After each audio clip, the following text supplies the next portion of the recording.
أعوذ بالله من الشيطان الرجيم بسم الله الرحمن الرحيم الحمد لله رب العالمين الرحمن الرحيم مالك يوم الدين إياك نعبد وإياك نستعين اهدنا الصراط المستقيم صراط الذين Okey, alhamdulillah, syukur kepada Allah Subhanahu Wa Taala pada pagi ini, pada hari Selasa 8 Ramadan, kita bertemu lagi untuk meneruskan pengajian kita Lughatul Arabiyyah pada pagi ini. Insya-Allah kita terus. Minggu lepas kita dah belajar apa itu isim, betul ke?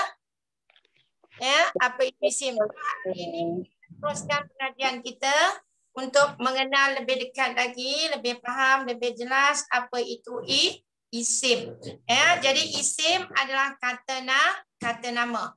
Ya, seperti macam minggu lepas saya kata, bila kita mempelajari bahasa Arab, ya, kita wajib kenal isim, fi'il dan huruf. Jadi insya-Allah pada pagi ini kita mula mendalami apa itu isim, bagaimana cara kita nak mengenal isim. Ya, jadi isim kita kenal yang pertama melalui apabila huruf itu bermula dengan alif lam. Ya, apabila huruf itu bermula dengan alif lam, maka itu adalah kalimah isim. Contoh, ya, Al-Quran. Al-Quran ni bermula dengan alif lam. Ya, bila bermula dengan alif lam, inilah yang disebut isim. Ya, kerana salah satu daripada tanda kita nak kenal kalimah itu, perkataan itu adalah kata nama.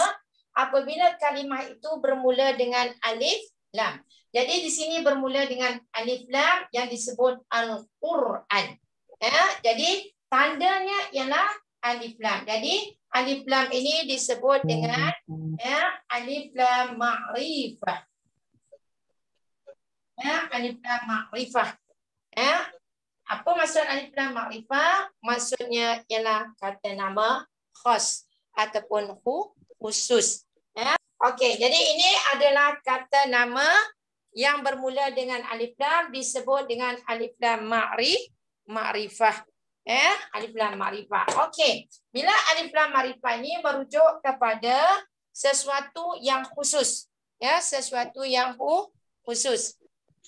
Okey, yang kedua kita kenal, ya, kita kenal isim apabila di hujungnya ada tanda tanwin. Jadi di dalam Al-Quran bila kita belajar bahasa Arab ataupun khususnya kita belajar Al-Quran, ya, tanwin itu dipecah kepada tiga.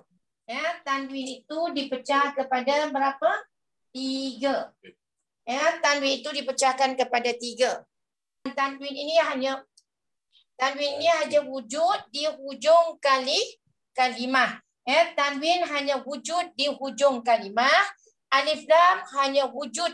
Ya, wujud artinya didapati di awal kalimah. Jadi alif lam di awal kalimah, tanwin di hujung kalimah.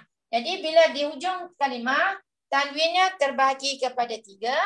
Yang pertama disebut tanwin dhammah. Ya, tanwin dhammah.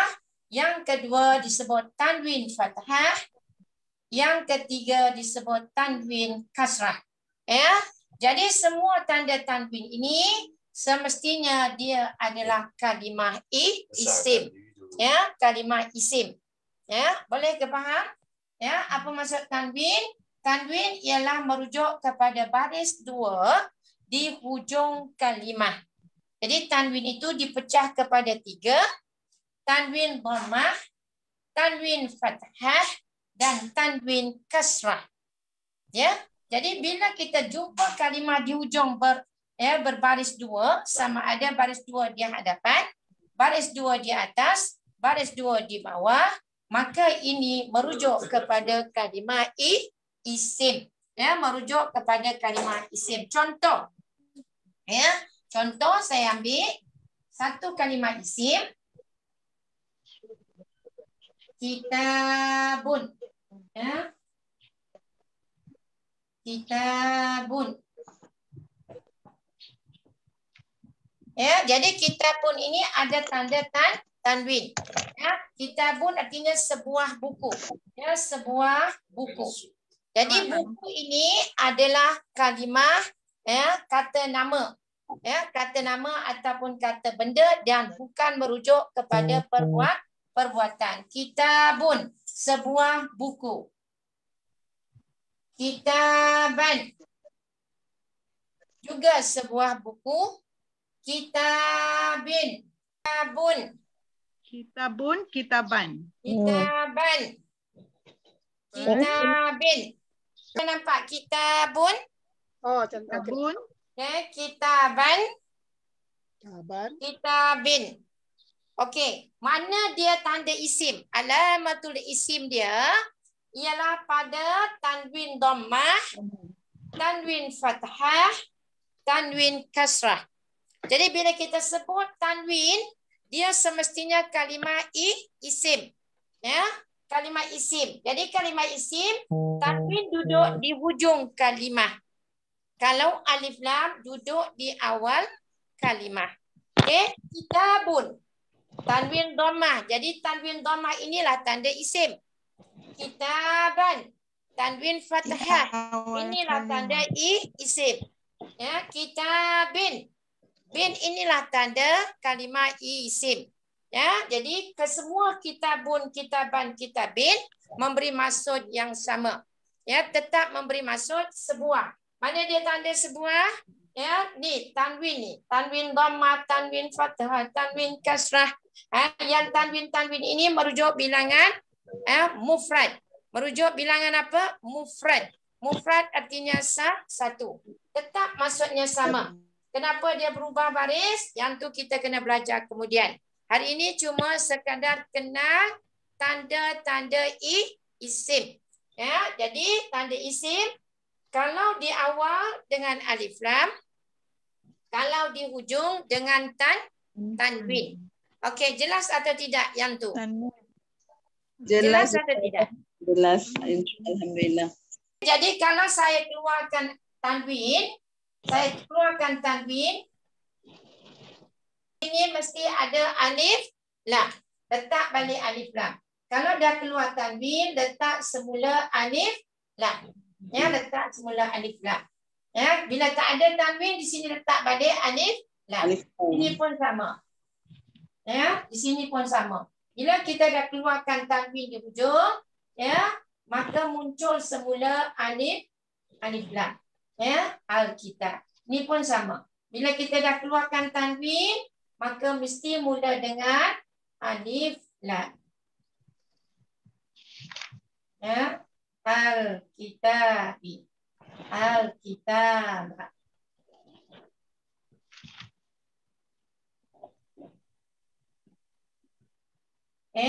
Bila tak ada tanwin, dia mesti wujudkan semula alif lam.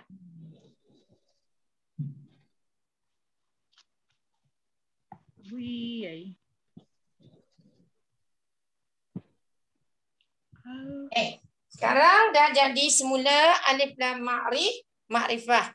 Ya, Alkitabu. Sekarang kenapa sekarang ni dah tukar. Jadi kitabun, kitaban, kitabin. Sekarang saya mulakan dengan alif lam. Bila saya meletak alif lam di awal, di ujungnya mesti tak boleh ada tanwin. Sebab alif lam dengan tanwin tidak boleh duduk dalam satu kalimat. Ya, alif lam dengan tanwin tidak boleh wujud dalam satu kalimah. Bila ada alif lam, dia akan keluarkan tanwin. Bila tak ada alif lam, maka letak semula tanwin. Bezanya ini khusus, yang tadi umum. Ya? Jadi kalau kita sebut Alkitabu, artinya buku ini. Ya, atau buku itu. Maksud semua sama. Ya, cuma berbeza baris. Ya, ada baris dhammah, ada baris fathah, ada baris kasrah. Okey, boleh ya? Sekarang dah kenal dah apa itu isim? Tanda isim. Okey, tanda isim. Sekarang kita dah dapat 2 tanda isim. Ya, yang pertama tanda isim apabila bermula dengan alif Lam. lam. Ya, alif hamzah wasal, ya, itulah kalimah isim. Jadi contoh di sini al-kitabu, al-kitaba, al-kitabi. Okey, tanda kedua isim iaitu apabila di hujungnya ada tanwin. Ya, tapi bila dah ada tanwin, boleh tak ada alif lam? Tak boleh. Tak boleh, ya. Jadi bila Kejap-kejap. ada tanwin, keluarkan balik alif lam. Bila tak ada tanwin, letak semula alif Alif. lam. Okey, kalau sudah jelas, saya masukkan tanda macam mana nak kenal isim yang ketiga. Ya. Sekarang dah dua tanda isim, sekarang ya saya masukkan tanda isim yang ketiga. Okey, tanda isim yang ketiga ini apabila didahului oleh harfu jar. Ya. Apabila ada harfu jar, harfu jarrin.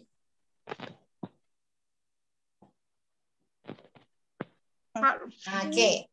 Boleh nampak tak harfu jarrin ni? Boleh nampak? Boleh. Jelas. Alah, hai, apa benda ni? Jar. Jelas. Jelas. Okey. Harfu jarrin, ya, tingkat basic harfu jarrin kita belajar 8. You on switch. Ya. Jadi huruf jar ni kita belajar hari ni huruf jar.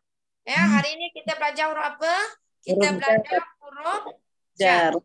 Nah, jadi saya tak nak ajarlah banyak-banyak. Kita belajar sikit-sikit tapi biar faham. Padu. Ya, biar faham. Okey. Dah salin harfu jar kita kenal. Harfu jar saya tuliskan satu persatu huruf jar tu. Mudah-mudahan lepas ni buka Al-Quran, kenallah hari ni mula kenal apa itu huruf jar. Huruf jar yang pertama saya bagi ba yang baris bawah.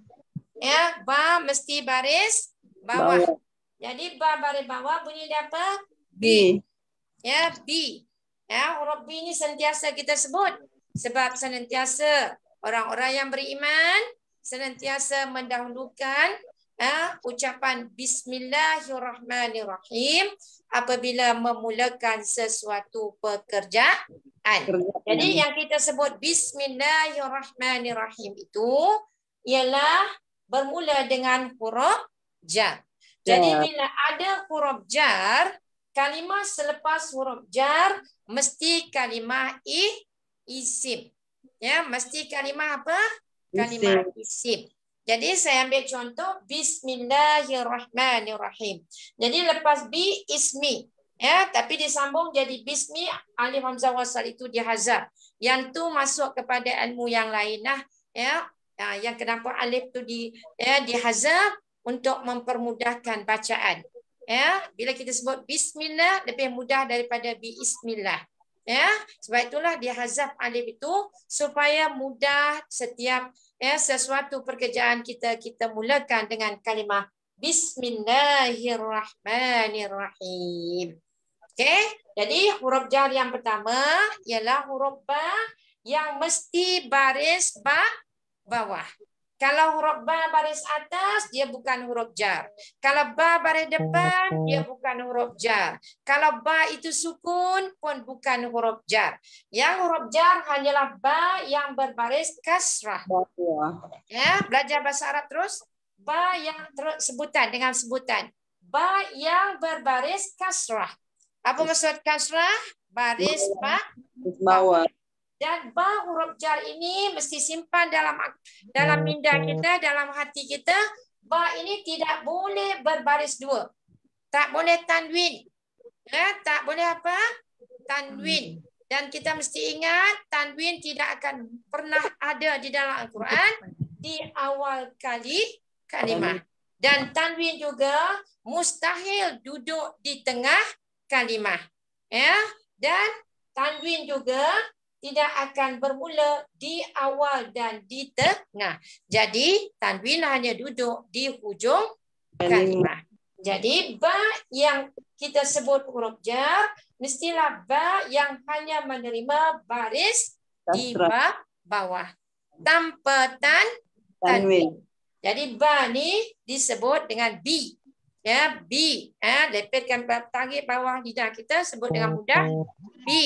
Jadi B ni memberi maksud Dengan. bila kita baca Al-Quran, boleh memberi maksud dengan, boleh memberi maksud bersama, boleh memberi maksud kerana, boleh memberi maksud kepada. Ya, tengok bagaimana struktur ayat itu yang boleh kita terjemahkan. Ya, contoh kalau kita tengok, kita baca Al-Quran dalam surah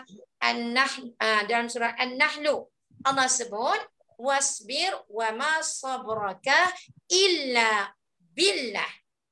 Di situ billah dalam surah An-Nahlu, muka surat yang terakhir. Nanti balik cek balik An-Nahlu muka surat yang terakhir, baris 3 ke 4 daripada bawah. Ya, Allah menjelaskan wasbir, bersabarlah kamu, wa ma sabraka, dan tidaklah kesabaran kamu itu illa, melainkan billah, kerana Allah. Jadi bukan semestinya B itu memberi maksud dengan, dan tidak semesti B itu memberi maksud bersama, dan tidak semesti B itu memberi maksud kepada. Tengok bentuk struktur ayat yang boleh kita terjemahkan yang paling tepat dengan kalimah tersebut. Contoh tadi saya sebut billah bukan memberi maksud dengan Allah, tetapi memberi maksud kerana Allah. Okey, boleh ikuti sekarang? Jelas atau tidak? Boleh Ustazah, jelas. Jadi jangan kita set dalam minda kita B senantiasa memberi maksud dengan. Ya. Jadi bila kita baca Al-Quran, B tidak semestinya dengan. Ya, tapi salah satu daripada maksudnya kalau kita sebut, ya, contoh saya buat ayat azhabu, saya pergi bil mu'minin. Ya, saya pergi bersama orang-orang yang beriman, ataupun bil mukminat ke, macam tu. Yang tu memberi maksud bersama. Ya, ya. Jadi kalau B ni bersama ni ada satu lagi kalimah yang memberi maksud bersama, juga dinamakan huruf jar, iaitu ma'a. Ma'a, ya. Jadi ma'a ini juga memberi maksud bersama atau beserta. Ya, memberi maksud ma'a, memberi maksud bersama atau beserta. Contoh di dalam Al-Quran, Allah menyatakan dalam surah Al-Baqarah. Ya, tadi Tuan Haji kata nanti bagi. Okey, insya-Allah lain kali saya sediakan muka surat berapa, ayat berapa, mudah untuk rujuk. Ini surah Al-Baqarah. Ya, saya ambil contoh sebab saya hafal je tapi tak ingat muka surat. Tapi ini surah Al-Baqarah. Ya, yang ni tadi Bismillahirrahmanirrahim, setiap awal surah ada Bismillahirrahmanirrahim, kan? Okey, innallaha ma'as sabirin. Ya, innallaha ma'as sabirin. Sesungguhnya Allah berserta ataupun bersama orang-orang yang sabar. Ya, maksud bersama di sini bukan seperti makhluk. Ya, contoh kalau kita tanya, awak hadir dengan siapa? Oh, saya hadir bersama suami. Jangan kita faham ma'a yang saya sebutkan ayat Al-Quran tadi, innallaha ma'as sabirin, sesungguhnya Allah bersama dengan orang-orang yang sabar. Ya, bersama dengan arti beserta, begitu. Maksud ma'a di sini pengertiannya ialah Allah senantiasa memberi rahmat terhadap orang-orang yang sabar. Tapi kalau ma'a dengan makhluk, betul memberi maksud bersama. Ya, contoh azhabu ma'a, saya pergi bersama siapa? Zainab. Ma'a Zainab atau bi Zainab. Itu memberi maksud bersama untuk makhluk. Okey? Okey, saya bagi tahu terus ayat Quran ni supaya bila kita baca Al-Quran jangan kita ikut terjemahan seperti mana yang tertera di bawah. Ya, nanti takut kita tersalah tadabbur. Okey, yang ketiga huruf jar, kita ambil kalimah ada. Ada. Ya. Ada memberi maksud atas, ke atas, di atas. Ala memberi maksud atas, di atas, ke atas. Ya, contoh ayat Al-Quran. Ya, contoh ayat Al-Quran. Innallaha ala kulli syai'in qadir. Ya, contoh ayat Al-Quran banyak kali diulang dalam Quran. Innallaha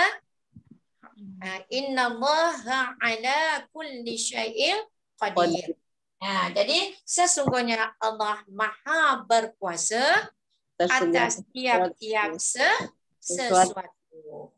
Ya, sesungguhnya saya nak tunggu sampai Tuan Haji datang setting cantik-cantik baru saya tuliskan betul-betul. Ya, ini peringkat awalan bagi macam ni je dululah.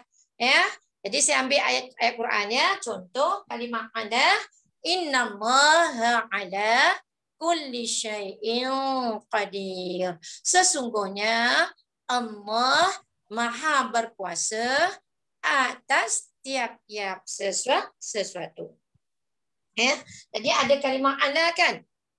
Jadi kalimah Allah di situ memberi maksud sesungguhnya Allah Maha berkuasa atas. Jadi innallaha ala kulli syai'in qadir. Ala di situ memberi maksud atas. Okey, yang keempat. Ila.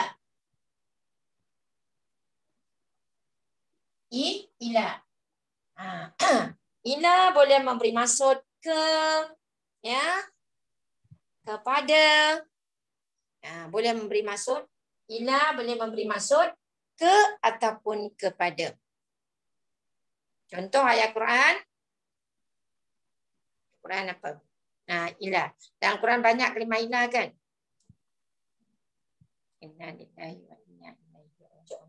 Ya, inna lillahi wa inna ilaihi raji'un. Tapi di situ dah bersambung dengan hi kan? Okey, ila senang nak kita nak sebut. Ila aina anta. Ya. Ila aina anta. Maksudnya awak dari mana ataupun awak ke mana boleh dimasukkan. Jadi dalam Al-Quran kalimah ila ni terlalu banyak. Ya, terlalu banyak ila. Ya. Contoh ila inallah. Ya, inallahi turja'un. Ya. Ayat Al-Quran kullu nafsin dha'iqatul maut summa ilaina turja'un. Jadi ila campur dengan na. Ya, jadi ada kalimah ila. Ilaina turja'un. Summa ilaina turja'un. Kemudian kamu semua akan dikembalikan kepada siapa? Kepada Allah. Ya, kepada Allah. Jadi yang keempat ialah kalimah ila. Okey, ada ala, ada ila. Kemudian yang kelima kalimahnya berbunyi ka. Ya. Ka. Di dalam Al-Quran juga terdapat banyak kalimah ka yang memberi maksud seperti. Ya, apa maksud ka? Seperti. Ya, di antara ayat suci Al-Quran yang menggunakan kalimah ka ialah kal an'am. Kal an'am. Ya, apa maksud kal an'am? Seperti binatang. Balhum, bahkan mereka itu Allah kata kal an'am. Seperti binatang. Itu contoh. Ya, jadi kita ambil baca ayat Quran jumpa. Ya, kalau Allah kata kal an'am seperti binatang, kasyajarah seperti sebatang pokok. Ya, dan nanti bila kita dah pandai, insya-Allah ya, kita baca Al-Quran, kita tengok apa yang kita belajar hari ini semuanya terdapat di dalam Al-Quran. Ya, jadi ka memberi maksud seperti. Lagi apa? Fi. Ya, fi. Fi memberi maksud Fi. di dalam Dalam. ataupun di dalam. Ya, banyak ayat Quran menyebut kalimah fi. Contoh finnar. Ya, di dalam neraka. Fil jannah, di dalam syurga. Fi qulubihim. Quran kan Allah sebut. Fi qulubihim, di dalam hati-hati mereka. Fazadahumullah umarada. Fazad. Allah sambung dengan fazad. Itu tak ada kalimah fi. Yang pada kalimah fi qulubihim, di dalam hati-hati mereka. Maksudnya di dalam, Ustazah. Ya. Maksudnya di dalam Di maksud fi boleh memberi maksud di. Di Ya. Boleh memberi maksud dalam. dalam, bukan di Boleh dalam. memberi maksud di dalam. Oh, okey okey. Contoh kalau orang tanya, contoh orang telefon. Aina anti al-an? Awak kat mana sekarang? Oh, ana fil fasl. Oh, saya di dalam kelas. Atau orang tanya, aina anta al-an? Ya, kamu kat mana sekarang? Ana fit tariq. Saya di jalan. Maksudnya saya di jalan. Maksudnya di tengah jalan tu. Ana orang tanya lagi. Aina anti al-an? Awak kat mana sekarang? Ana fil bait. Saya di dalam rumah. Macam itulah. Kalau orang tanya kita sekarang fil fasli. Maknanya Kita di di mana? dalam kelas. Kelas. Di dalam Boleh juga kelas. kita boleh juga pada pada di dalam. Boleh. Fi juga memberi maksud pada. Ya, fil yaumil jum'ah. Ya, fil yaumil jum'ah. Pada hari Jumaat. Pandai pun. Ustaz apa yang beza ila tu? Ila tu ke. Ila dengan ila tu boleh memberi maksud kepada ataupun ke. Ke pasar. Ila suq. Contoh, ila suq. Ila suqi. Ke pasar. Kalau ila tu pada tak boleh hari terjemah. Pada. Boleh. Dia tengok ayat. Contoh, kita nak cakap uridu ila suq. Saya nak pergi pasar. Uridu ila suqi. Saya nak ke pasar. Kalau kita kata ilallahi marji'ukum. Betul. Ilallah tu memberi maksud kepada. Yang itu bukan ke. Ilallahi marji'ukum. Kepada Allah kamu akan kembali. Kepada Allah kamu akan dihimpunkan. Ilallahi marji'ukum. Kepada Allah kamu akan dikembalikan. Itu kepada, bukan ke. Itu kepada. Kalau pergi pasar tadi bukan kepada pasar, ke pasar. Tak ada orang tanya awak gimana? Saya pergi kepada pasar. Tak betul. Saya pergi ke pasar. Azhabu apa? Kita nak pergi ke masjid. Kita sebut azhabu ilal masjid. Saya pergi ke masjid. Innal muttaqina fi jannatin tajri min tahtihal anhar. Itu pi itu kepada ke mana? Okey, maksudnya di dalam. Di dalam. Kalau pi maksudnya di dalam. Di dalam surga itu terdapat sungai-sungai yang mengalir. Fi jannatin tajri min tahtihal anhar. Di dalam surga itu terdapat beberapa batang sungai yang senantiasa mengalir. Pandai pun, alhamdulillah. Ini bukannya bagu asas ni, pandai semua. Okey, apa lagi selain daripada fi? Apa lagi? Bi, ma'a, ala, ka, fi. Lagi hatta. Hatta. Ya. Jadi hatta ni dia boleh masuk kepada huruf jar dan dia ada banyak fungsi juga dah. Hatta ni boleh masuk huruf jar, boleh masuk huruf ataf, tengok bentuk ayat. Ya. Hatta ni memberi maksud sehingga. Hatta memberi maksud sehingga.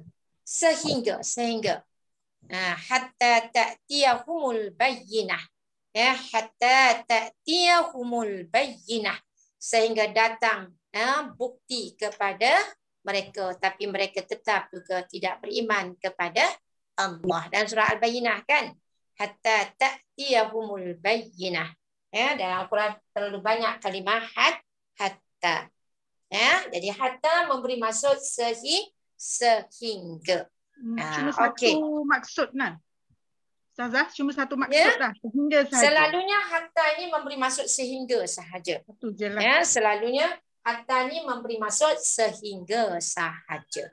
Okey, lagi li. Ya, li. Ya, li ni banyak makna juga. Li ni pun banyak makna. Li contoh Rabbil alamin. Ya. Rabbil lillahi ta'ala. Okey? Lillahi ta'ala.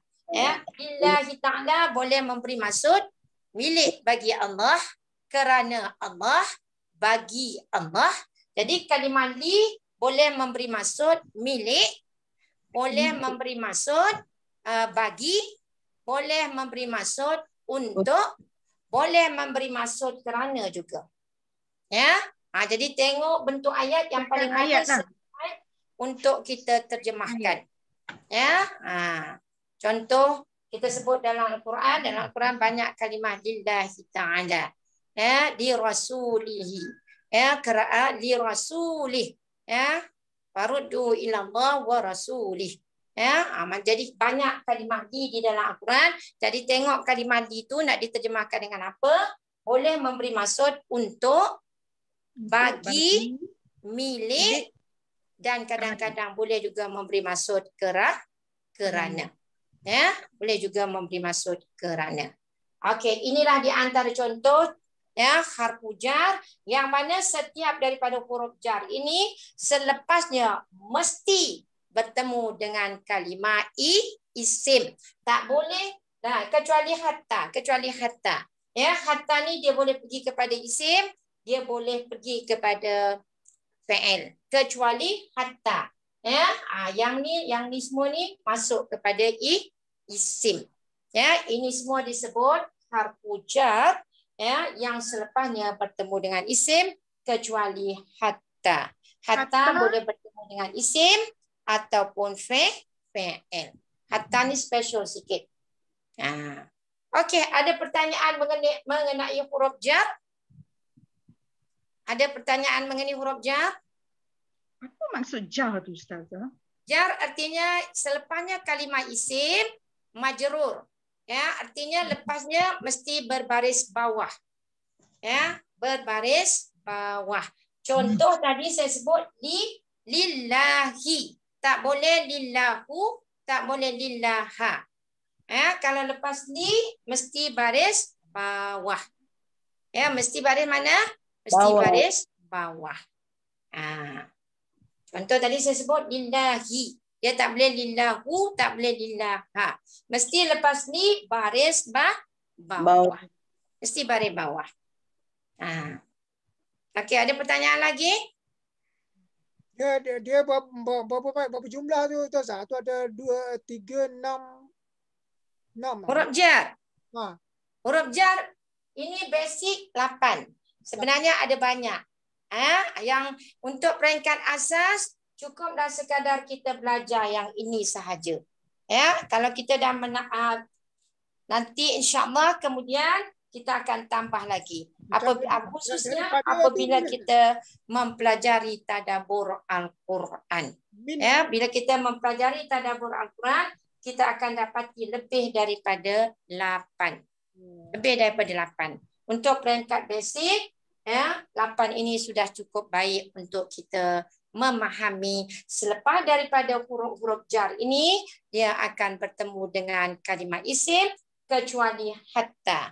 Ya, hatta dia boleh isim, dia boleh fi'il. Ya. Okey. Macam min pun huruf jar juga. Macam mana? Min. Boleh. Saya tak nak bagi banyak-banyak. Okey, kalau macam tu saya tambah ajalah. Dah sebut min tu kan. Min juga huruf jar. Ya, min juga huruf jar. Min memberi maksud dari ataupun daripada. daripada. Ya. Min maksudnya dari ataupun daripada. Ya.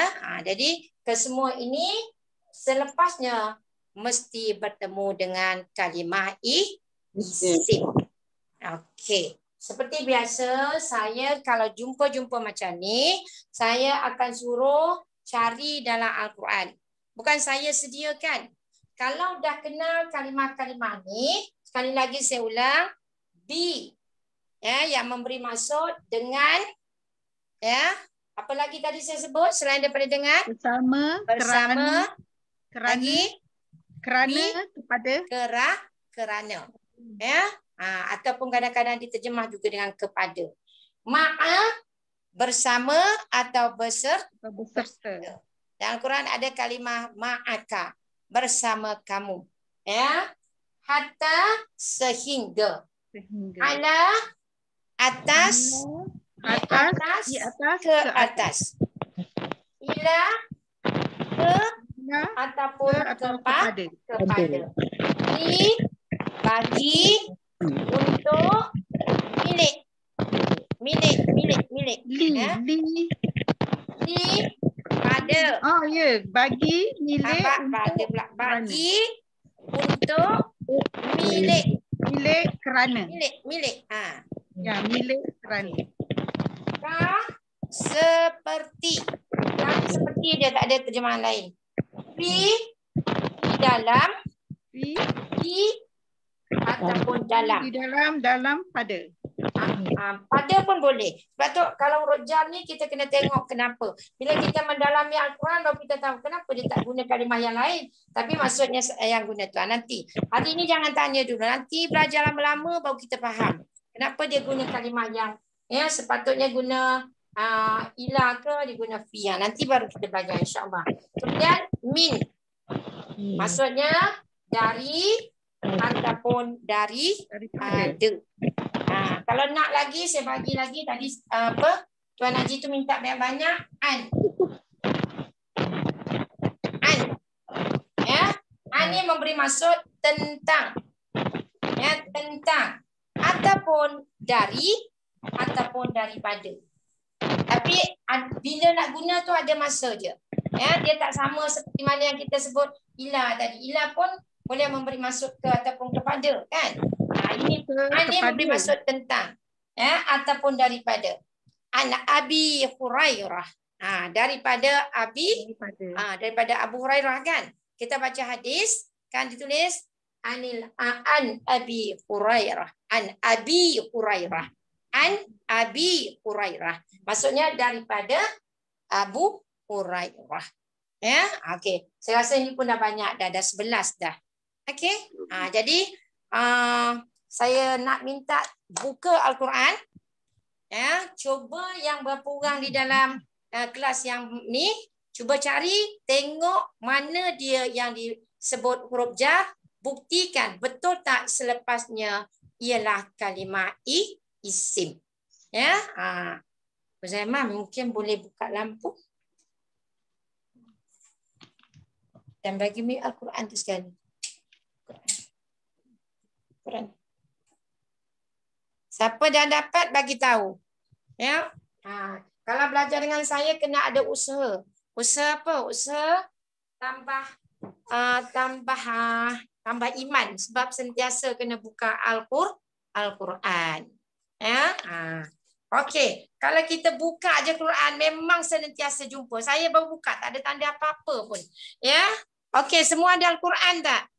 Ya. Ada. Okey, saya buka memang ada sentiasa. Buka muka surat 215. Muka surat 215. Dia tiap-tiap muka ada huruf jar. Jangan susah hati. Tiap-tiap muka surat ada huruf jar. Okey, 215. Tengok pada ayat yang baris pertama tu. Ayat 54. Walau annani kulli. Jumpa? Tuan Haji jumpa tak? Walau annani kulli. Ada tak huruf jar? Li. Mana dia?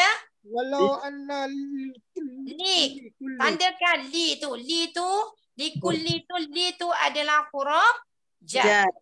Okey. Kalau makna boleh cari tengok ada tulis tu kan. Okey, tengok lagi. Tadi kita ada belajar fi tak? Ni ada fi kan? Okey, cuba tengok depannya. Likulli nafsin zalamat ma fil ardi. Ada fi tak? Ada. Ada. Ada kan? Okey, sambung lagi. Sekejap, Ustazah. Sekejap. Apa tadi Ustazah cakap? Yang nombor 2? Okey. Yang pertama, li. Walau anna li kulli. Wa anna li kulli. Lam. Ya. Cuba Okey, yang kedua. li, ambil kalimah li itu saja. Ya. Ambil kalimah li itu saja. Hari ni saya bukan nak tadabbur ke apa. Saya nak bagi kenal aja. Dia nak kenal mana satu. Bagi kenal je. Saya takkan tadabbur. Jangan susah hati. Nah, nanti dah belajar 4-5-6 bulan. Kalau ada rezeki, baru start. Pelan-pelan kita tengok. Jadi li itu saja.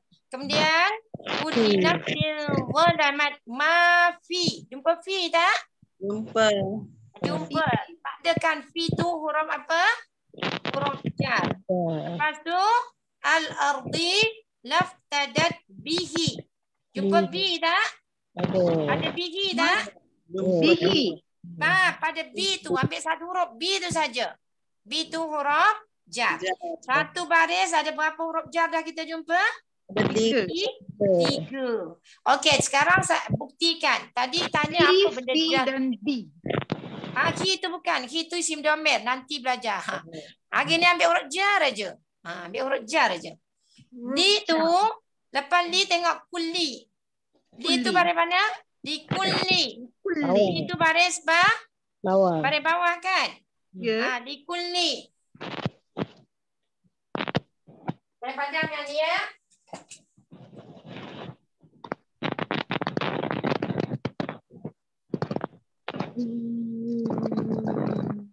Likulli. Ni pada mana? Pada bawah kan? Ya. Li pada bawah ni lah tadi. Tu yang disebut majrur. Lepas huruf jar, kalimah isim. Ya? Nampak ke tak? Nampak. Nampak lah Ustazah. Dia tunjuk benar. Li kulli. Maknanya yang kedua li ya. Ini li huruf jar. Ni jar. Ini jar. Lepas huruf jar mesti kalimah isim. Lepas huruf jar mesti kalimah apa? Isim. Jadi kalimah isim tu berbaris bawah. Sebab fi'il tak boleh terima baris bawah. Fi'il tak boleh terima baris bawah. Yang boleh terima baris bawah pada huruf yang terakhir ialah kalimah isim.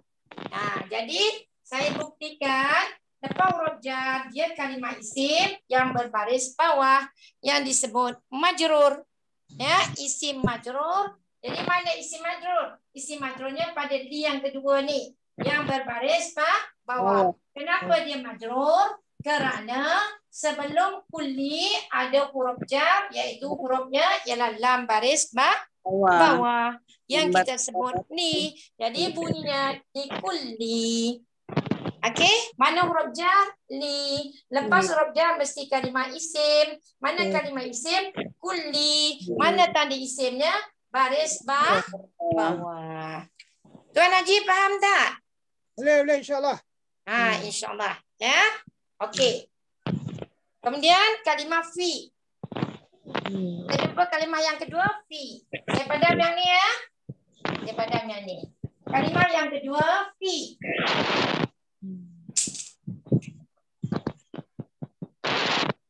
Fi ni huruf apa? Jar. Fi huruf jar. Lepas huruf jar mesti kalimah isim. Sekarang tengok. Fil ardi. Mana dia? Ini huruf jar, ini majrur. Ini harfu jar, ini majrur. Kenapa al-ardi ini berbaris bawah? Sebab al-ardi didahului oleh huruf jar iaitu fi. Ya, apa dia? Fi. Lepas fi mesti kalimah isim. Okey, nampak tak ada alif lam ni? Nampak tak ada alif lam? Jadi alif lam ni tadi tanda kalimah fa'il ke kalimah isim? Isim. Kemudian lepas huruf jar mesti majrur. Jadi mana tanda majrur? Huruf dad baris bawah. Ya. Inilah yang kita kata kita belajar kenal isim. Ya, fil ardi.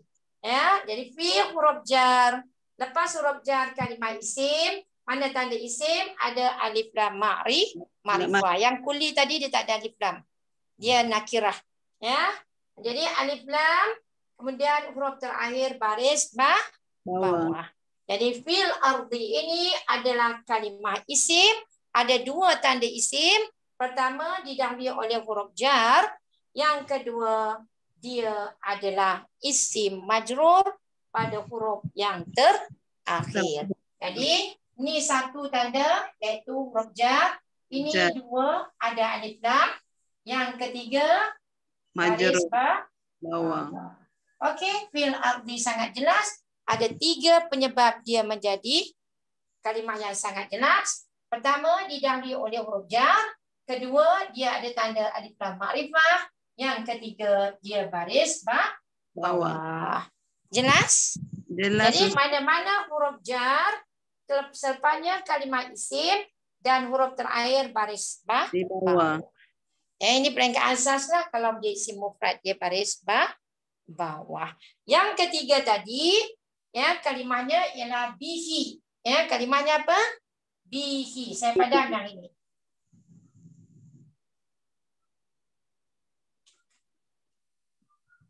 Okey, bi ni huruf apa? Jar. Lepas huruf jar mesti kalimah isim. Ya, mana kalimah isimnya? Ini pada bawah ni bunyi dia hi. Ini isim. Isim apa belum belajar? Isim domir. Ya, isim domir, kata ganti nama. Ya, cuma saya nak bagi tahu lepas huruf jar dia mesti bertemu isim. Ini juga isim, cumanya dia isim domir, kata ganti nama yang kita belum sentuh langsung lagi, kita belum belajar. Ya, jadi inilah tanda-tanda yang kita sebut macam mana nak mengenal kalimah isim. Ya. Jadi saya rasa cukuplah setakat itu. Okey, wabillahi saya tutup dengan tasbih kafarah subhanakallahumma bihamdika asyhadu an la ilaha illa anta wa astaghfiruka wa atubu ilaih. Bismillahirrahmanirrahim. Wal 'asr innal insana lafi khusr illa allazina amanu wa 'amilus shalihat wa tawassaw bil haqqi wa tawassaw bis sabr. Allahumma faqihna fid din wa 'allimna at-ta'wil walhamdulillahi rabbil alamin. Insya-Allah jumpa lagi. Syukran ya.